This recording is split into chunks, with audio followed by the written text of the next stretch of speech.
So wala nga palang pasok yung mga bata, bakasyon pa rin, school holiday dito sa New Zealand. So pag ganitong panahon, ini-entertain ko yung mga bata. So andito nga pala yung pinsan nila, galing pa sa Hamilton. At binisita kami, magbabanding silang magpipinsan ngayong araw na ito. So andito nga pala kami sa playground at naglalaro sila, busy. Naglakad din kami sa famous dito sa town namin na Karangahaki Gorge. Ito nga pala yung paboritong spot ko at gusto ko talagang mag-walking dito, nakaka-refresh.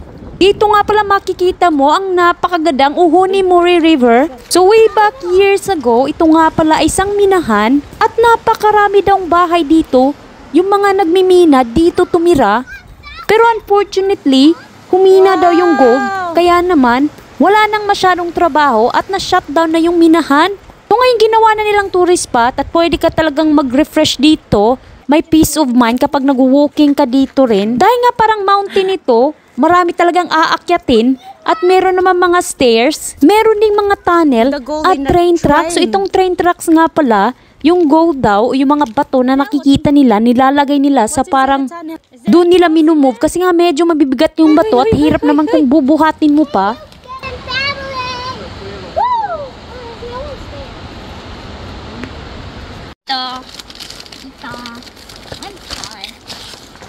Tommy, be careful on the rocks, please.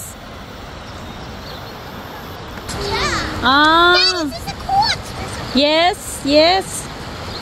So pagka-uwi ko nga pala ng bahay, napag-isipan kong gumawa ng Filipino-style spaghetti. First nga pala ay magbo-boil tayo ng pasta, of course. At while naghihintay tayong kumulo yung ating tubig, maghihiwa na rin tayo ng sibuyas na gagamitin natin sa ating pagluluto ngayon. Nakabili nga pala kami ni Mister ng sauce, Filipino style, nung isang araw. Nagpunta kasi kami sa isang Filipino shop at nakabili kami ng mga bits and pieces. So meron din tayong bawang dito, kakailanganin lang natin itong mamins.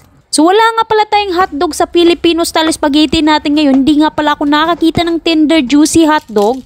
Alam niyo naman yung hotdog dito sa New Zealand, ibang-iba, hindi katulad sa atin sa Pilipinas. So kumulo na nga pala yung ating tubig at ilalagay na natin yung ating pasta at after few minutes, naluto na rin at i-drain lang natin ito.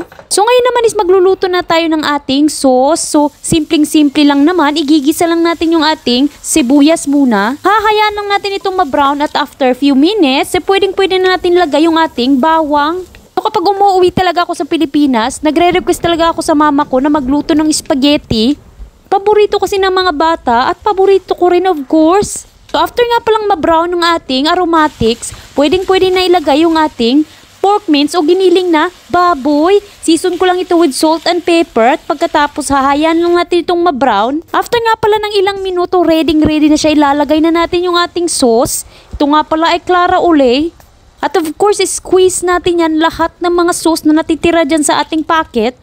Parang walang masasayang. So maglalagay din tayo of course ng konting tubig. At of course maglalagay din tayo ng ating Knorr pork cube. Ito nga pala daw ang sikreto para masarap talaga ang spaghetti. Maglalagay din ako ng konting ketchup. At pwede ka rin maglagay daw ng sugar. Pero ayoko kasi yung medyo matamis na spaghetti. Nag-skip part ako sa paglalagay ng sugar. At nilagyan ko na lang ng banana ketchup para naman tamis-tamis yung ating spaghetti. Hahayaan lang natin itong mag-simmer for few minutes. At after nga ng ilang minuto, chinek ko of course yung lasa. Tinikman ko kung masarap na ba at saktong-sakto lang yung timpla. So napakasimple lang gumawa ng spaghetti. Mas masarap siguro kung may hotdog ito. So sa lahat ng flavor ng spaghetti sauce na ang paborito ko talaga is yung Filipino style spaghetti. Pag may okasyon talaga, may birthday or New Year or Pasko, present talaga ang Filipino spaghetti. Naaamoy ko talaga ang bango ng spaghetti kapag may handaan. So ito na ready na, lutong-luto ng ating spaghetti for lunch today. That is the... Silas loves it. Is that your favorite side? Nana spaghetti. Nana spaghetti?